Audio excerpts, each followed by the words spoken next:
वो ऐसे ब्रह्मचारी महापुरुष को जिन्होंने ब्रह्मचारी के ऊपर ग्रंथ लिखे और उनको बोल रहे हो तुमने किसी लड़की पे बलात्कार किया, शर्म नहीं आती बोलने को? जो न्यायाधीश बैठे हैं 70-75 साल के, वो क्या उनके उम्र में कर सकते हैं ऐसा? तो मैं कहता हूँ रंजन गोगोई के ऊपर भी जो महिला ने आरोप किया था उसको क्यों नहीं कैद में डाला? लेकिन उसके हाथ में कायदा है ना, इसीलिए वो छूट गया। देखो वो सलमान खान जिसने पूरा देश लूट लिया, जवानों को लूट लिया, वो सलमान खान एक रात भी नहीं रुका वहाँ पर, उसके लिए लोगों ने नारे लगाए, बाहर आकर आंदोलन किया। बापू के लिए नहीं कर पाते हैं तो ये हमारी बेवकूफ़ी है। और बापूजी के लिए कोई नेता अभी तक नहीं हुआ कि ऐसे संत जिनके ऊपर, जिनके कंधे पे जो है देश हिंदुस्तान का जो हमारा हिंदू धर्म टिका है, उनके लिए कोई न्याय नहीं है। सब ये न्यायपालिका भी भ्रष्ट, पैसे खा खा के। मैं बोलता हूँ जोधपुर के न्यायाधीश भी जो है, मैं कहता हूँ क्या उनके ऊपर प्रेशर है कि वो नहीं न्याय दे पा रहे? अभी बीच में बोला गया अभी बापू को छोड़ेंगे तो भीड़ बनेगी और कोरोना। तुमको अकल नहीं है? इससे पहले 6 साल हो गए, 7 साल होने जा रहे, इससे पहले बापूजी को नहीं छोड़ पाते थे। अभी तुमको बहाना मिल गया कि ये कोरोना आ गया और अभी नहीं छोड़ सकते। बेवकूफ़ कहेंगे ये न्यायाधीश भी है। मेरे को चाहिए आज कैद करो, लेकिन मैं बापू के बारे में खुल के बोलना चाहता हूँ। ऐसे हरामजादे ऊपर बैठे हैं न्यायाधीश, जिनको सालों को अकल की बात, अकल ऐसी चीज़ नहीं है। उनको सबको मालूम है कि बापू कोई गुनहगार नहीं, बापू ने कोई गुनाह नहीं किया, फिर भी उनको अंदर ठूस दिया है। 7 साल हो गए। शर्म नहीं आती न्यायाधीशों को?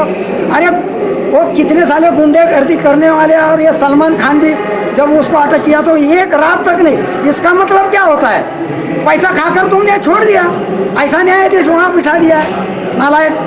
अभी जो पालघर में जो केस हुआ, 2 संतों को मारा, पीट पीट के मारा, क्रिश्चियन और मुसलमान दोनों मिलके। अरे लुंगीधारी भगवा वस्त्र पहना हुआ वो क्या गुनहगार होता है क्या? वो कोई डकैत है क्या? उसको भी जानवरों को नहीं मारते, इस तरह मार मार के उसको जो है, उनको संतों को। इसका मतलब संतों को खत्म करो और अपना धर्म बढ़ाओ। और हमारे राजनीतिक, हमारे नेता लोग उनको सपोर्ट कर रहे हैं, इसका दुख होता है। शर्म आनी चाहिए। जो नेता मंडली ये तो इतने भ्रष्ट हो चुके हैं। अब ये कांग्रेस वालों को देख लीजिए। अरे जो बाहर से आए, जो क्रिश्चियन धर्म के लोग हैं, वो क्या ये देश का हित चाहेंगे? दिन दहाड़े वो देश चाइना को और पाकिस्तान को बेच देंगे। ये तो सोचते हैं कि किसी तरह हिंदुओं को जो है परावर्तित करके क्रिश्चियन धर्म बढ़ाए, और ये हमारे नेताओं के दिमाग में क्यों नहीं आता है? जितने क्रिश्चियन बने हैं और उनको विरोध किया हमारे बापू ने, तो बापू को अंदर ठूस दिया है। यही कारण है। अगर हम अभी भी जो है ना एकजुट होकर नहीं रहेंगे तो शुक्रवार के दिन आपको मस्जिद में जाना होगा और वहाँ अल्लाह अकबर बोलना पड़ेगा, और रविवार के दिन चर्च में जाना होगा और मदर मेरी और फादर मेरा बोलना पड़ेगा। आपका शुभ नाम? रघुनाथ शिवराम भोसले। कहाँ से आए हो आप? मैं एयरपोर्ट पुणे से। कितने साल हो गए आपको? अभी 21 साल हो गए मेरे को दीक्षा दी बापू जी की। मुझे इस बात का बड़ा दुख होता है, और ये भारत की जो न्यायपालिका है इसके ऊपर बड़ा रहम आता है। ये जैसे हमारे ब्रह्मज्ञानी महापुरुष संत श्री आसाराम जी महाराज अब 7 साल होने जा रहे हैं, जिन्होंने इतने गुनाह किए उनको भी जो है जमानत मिलती है। लेकिन ये ब्रह्मज्ञानी महापुरुष ने ऐसा कोई किया नहीं, तब भी जो है इनके ऊपर ऐसा इतना बड़ा अन्याय किया है कि मुझे बड़ा दुख होता है। पूरी जनता लाखों के करोड़ों के हिसाब से कई बार दिल्ली में भी आंदोलन किया, कई महिलाओं ने, कई बहनों ने इतना आंदोलन किया, लेकिन फिर भी कोई सुनवाई नहीं। बीच में हमारे देश के सुप्रीम कोर्ट के न्यायाधीश रंजन गोगोई, इनके ऊपर जो एक महिला ने आरोप किया, मैं तो चाहता हूँ कि इनको क्यों नहीं कैद में डाला तुरंत? इनको भी कैद होना चाहिए था।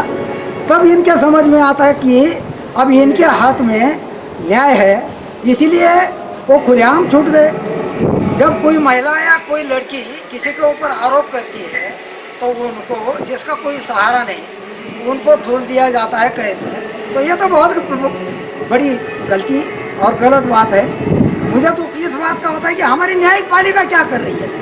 ये तो मैं कहता हूँ सब दुनिया को बड़ा शक हो रहा है कि न्यायपालिका भी बड़ी भ्रष्ट हो चुकी है, पैसा लेके जो है गलत न्याय देती है। मुझे इस बात का बड़ा एहसास होता है। अभी ये जो कोरोना का जो मामला हुआ है, मैं तो कहता हूँ ऐसे ब्रह्मज्ञानी महापुरुष इस भारतवर्ष के साधु संतों को इस तरह का जो बर्ताव किया जा रहा है और उनको बेमतलब से जो है अंदर किया जा रहा है, ये उसी का नतीजा है। ऐसे पूरे दुनिया के ऊपर ये जो संकट आया है कोरोना जैसा, अब मैं कहता हूँ ऐसे महापुरुषों को अगर आप इज्जत करेंगे तो ये कोरोना भी जल्दी से हट जाएगा, पर ये होता नहीं। न्यायाधीश, न्यायपालिका और ये जो है अपने जो नेता मंडली, ये तो इतने भ्रष्ट हो चुके हैं। अब ये कांग्रेस वालों को देख लीजिए कि जिन्होंने 1947 से लेके ये देश को लूटा है, और ये जो राहुल गांधी उसकी माँ, अरे जो बाहर से आए जो क्रिश्चियन धर्म के लोग हैं वो क्या ये देश का हित चाहेंगे? ये तो ऐसे नालायक आदमी ये तो सोचते हैं कि किसी तरह हम हिंदुओं को जो है परावर्तित करके क्रिश्चियन धर्म पढ़ाए, और ये हमारे नेताओं के दिमाग में क्यों नहीं आता है? मैं तो चाहता हूँ कि इनको, जिन्होंने बाहर देश का नागरिकत्व लिया है, इनको तो लात मार के वहाँ भगाना चाहिए। क्यों ऐसे लोगों को इस देश में खाना खाते हैं, पानी पीते, इस देश का खाना जो भी इस मिट्टी में रहते हैं खाना खाते, उनको बाहर देश का नागरिकत्व लेने की क्या ज़रूरत है? अगर जिन्होंने लिया है तो उनको मैं कहता हूँ तुरंत यहाँ से जो है डंडा मार के भगाना चाहिए। यहाँ रहने का कोई अधिकार नहीं है उनको। क्यों ऐसे लोग यहाँ आकर जो है ना इस देश को कभी भी इस देश को जो है एक साथ रहने नहीं देंगे। जैसे अभी देखो राजीव गांधी फाउंडेशन को ऐसा सुनने में आया है, देखने में भी आया टीवी पे, सुदर्शन चैनल पे भी कई बार दिखाया गया है कि बाहर देश से, चाइना से भी कितना सारा धन मिला है इनको, और इसीलिए ये लोग अपने देश को, बेशक नेहरू के ज़माने में भी कितनी सारी ज़मीन, सैकड़ों एकड़ ज़मीन जो है चाइना के कब्जे में दी गई है। क्यों? इनको कुछ तो कुछ वहाँ से मिला है, और अभी भी जो है इनको आस है। इनको तो ऐसी लत लगी है, जैसे शराबी को शराब पीने की लत है, वैसे इसको राजकारण की इनको लत होती है। जिस लड़के को ऐसे बच्चे जैसी बात करता है उनको तुम अध्यक्ष बना देते हो उस कांग्रेस पार्टी का। जिसके माँ को कुछ 2 अक्षर पढ़ना नहीं आता है उसको तुम पार्टी का अध्यक्ष। इस देश का कोई आदमी नहीं, इस देश में जो मूल का है, इस देश में जिसने जन्म लिया, क्या वो नहीं इस देश चला सकता है? उसके पास इतनी अकल नहीं है। अरे बूढ़े हो गए, मरने जा रहे। शिवाजी महाराज ने हमारे 16 साल के अंदर इस देश का स्वराज्य स्थापन किया और राज चलाया, और ये हमारे देश के जो मूल के निवासी है मरने जा रहे, बूढ़े हो रहे राजकारणी, तब भी इनको देश चलाने की अकल नहीं है। उस औरत की चप्पल लेके, जूते लेके जो है उसकी पूजा कर रहे, इनको अकल नहीं है। हाँ, और वो औरत क्या तुम्हारे देश का हित चाहेगी? ये बताइए। और नेताओं को मेरा चैलेंज है, मैं नेताओं को मैं आह्वान करना चाहता हूँ, कांग्रेसी वालों को खास करके, कि ऐसे औरत को तुम अगर अध्यक्ष बना के रखोगे कभी देश सुधरेगा नहीं, इतना ध्यान रखिए। क्यों? जो बाहर से आया तो बाहर देश का, लेकिन ऐसे औरत और ऐसे लड़के को तुम, जिसको कोई ज्ञान नहीं है, जिसको बोलने की अकल नहीं है, उसको तुम अध्यक्ष बना देते हो, क्या देश चलाएगा वो? हाँ, वो तो दिन दहाड़े वो देश चाइना को और पाकिस्तान को बेच देंगे। और बापूजी के लिए कोई नेता अभी तक नहीं हुआ कि ऐसे संत जिनके कंधे पे जो है देश हिंदुस्तान का जो हमारा हिंदू धर्म टिका है, उनके लिए कोई न्याय नहीं है। हाँ, सब ये न्यायपालिका भी भ्रष्ट, पैसे खा के मैं बोलता हूँ। जोधपुर के न्यायाधीश भी जो है वो क्या न्यायाधीश वहाँ बैठे हैं बेमतलब, आप पेमेंट लेते हैं। क्या उनके ऊपर दबाव है? मैं कहता हूँ क्या उनके ऊपर प्रेशर है कि वो नहीं न्याय दे पा रहे? अभी बीच में बोला गया, अभी बापू को छोड़ेंगे तो भीड़ बनेगी और कोरोना। तुमको अकल नहीं है? इससे पहले 6 साल हो गए, 7 साल होने जा रहे, इससे पहले बापूजी को नहीं छोड़ पाते थे। अभी तुमको बहाना मिल गया कि ये कोरोना आ गया और अभी नहीं छोड़ सकते। बेवकूफ़ कहेंगे ये न्यायाधीश भी है। मेरे को चाहिए आज कैद करो, लेकिन मैं बापू के बारे में खुल के बोलना चाहता हूँ। ऐसे हरामजादे ऊपर बैठे हैं न्यायाधीश, जिनको सालों को अकल की बात, अकल ऐसी चीज़ नहीं है। उनको सबको मालूम है कि बापू कोई गुनहगार नहीं, बापू ने कोई गुनाह नहीं किया, फिर भी उनको अंदर ठूस दिया है। 7 साल हो गए। शर्म नहीं आती न्यायाधीशों को? अरे वो कितने साले गुंडेगर्दी करने वाले, और ये सलमान खान भी जब उसको अटक किया तो 1 रात तक नहीं। इसका मतलब क्या होता है? पैसा खाकर तुमने छोड़ दिया, ऐसा न्यायाधीश वहाँ बिठा दिया है, नालायक। हाँ, तो ये न्यायपालिका भ्रष्ट न्यायपालिका है, मैं कहता हूँ। इनको तो जो है समाज ने लात मार के इनको भगा देना चाहिए ऐसे न्यायाधीशों को। क्यों? अरे इतने बड़े देश को जो गटार में गिरे हुए आदमी, जो शराब पी के मांस खा के गटार में गिरने वाले आदमी, बापूजी ने रास्ते में लाया उनको।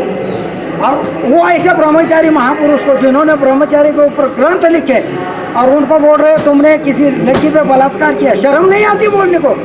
जो न्यायाधीश बैठे हैं 70, 80, 70, 75 साल के, वो क्या उनके उम्र में कर सकते हैं ऐसा? तो मैं कहता हूँ रंजन गोगोई के ऊपर भी जो महिला ने आरोप किया था उसको क्यों नहीं कैद में डाला? उसको डालना चाहिए था कैद में, फिर देख लेते क्या न्याय होता है। लेकिन उसके हाथ में कायदा है ना, कायदे वाला वही आदमी है, इसीलिए वो छूट गया। हाँ? जोधपुर में 2 VIP केस है, एक शराब पी के गाड़ी चला के लोगों को मारने वाला, दूसरा शराब लाखों लोगों को छुड़ाने वाले आसाराम जी बापू ये दोनों केस VIP है। इस विषय में आप क्या कहना चाहते हैं? और सलमान खान को बेल मिल गई मगर आसाराम जी बापू अभी तक जेल में। अरे हमारे हिंदू भी इतने बेवकूफ़ लोग हैं, बच्चे जो है ना गले में रुमाल डाल के घूमने वाले, साले अत्तर छिड़का के ऐसे बेवकूफ़। वो सलमान खान जिसने पूरा देश लूट लिया, जवानों को लूट लिया, वो सलमान खान एक रात भी नहीं रुका वहाँ पर, उसके लिए लोगों ने नारे लगाए, बाहर आकर आंदोलन किया। बापू के लिए नहीं कर पाते हैं, तो ये हमारी बेवकूफ़ी है। मैं कहता हूँ अगर अब समय, अगर ये कोरोना ने हमको सिखाया, अगर हम अभी भी जो है ना एकजुट होकर नहीं रहेंगे तो आगे चल के इतना सोच लीजिए, 800 साल मुगलों ने राज किया, 150 साल अंग्रेज़ों ने किया, अब आगे चल के दोनों मिलकर राज करने वाले। अगर आप इकट्ठे नहीं हो पाएंगे तो शुक्रवार के दिन आपको मस्जिद में जाना होगा और वहाँ अल्लाह अकबर बोलना पड़ेगा, और रविवार के दिन चर्च में जाना होगा और मदर मेरी और फादर मेरा बोलना पड़ेगा। अगर नहीं बोलोगे तो तुम्हारे पीठ में डंडा पड़ेगा। इतना सोच लेना और चिंतन कर लेना सोते टाइम। सब हिंदुओं का मेरा ये आह्वान है कि तुम लोग अभी सुधर जाओ, वरना वो दिन दूर नहीं है, ये दोनों मिलकर तुम्हारे ऊपर राज करेंगे। अभी हिंदू धर्म के जो जवान लड़के हैं उनको मजबूत होना है, उनको संतों के तरफ झुकना पड़ेगा, संतों के रास्ते चलना पड़ेगा, तब जाकर हमारे हिंदुस्तान का कोई हित हो सकता है। तो आगे चल के अभी भी चल रहा है, अभी भी क्रिश्चियन लोग घर घर में घूम के किताबें लेके बांट के। राजीव गांधी मरने के बाद हिंदुस्तान की क्या हालत हो गई मालूम है? जितने क्रिश्चियन बने हैं और उनको विरोध किया हमारे बापू ने, तो बापू को अंदर ठूस दिया है। यही कारण है, जब ये औरत ऐसी क्रिश्चियन औरत, अगर मैं कहता हूँ अगर वो हिंदू होती तो अपनी लड़की की शादी हिंदू के साथ करती है, वो क्यों क्रिश्चियन के साथ किया है? तो कांग्रेस वालों तुम अब जो है ना सुधर जाओ, तुम्हारा अभी नामो निशान मिटने वाला, इतना सोच लो। हाँ, और मेरे ऊपर चाहिए जितनी केस कर लो, मैं जो बोला है मैं बिल्कुल सही बोल रहा हूँ, मैं कोई पागल नहीं हूँ, मैं भी बापू का साधक हूँ। अब अगर मुझे जेल डालना है तो जोधपुर जेल में डाल दो, मैं वहीं पर बड़ा आराम से जेल में जाऊँगा।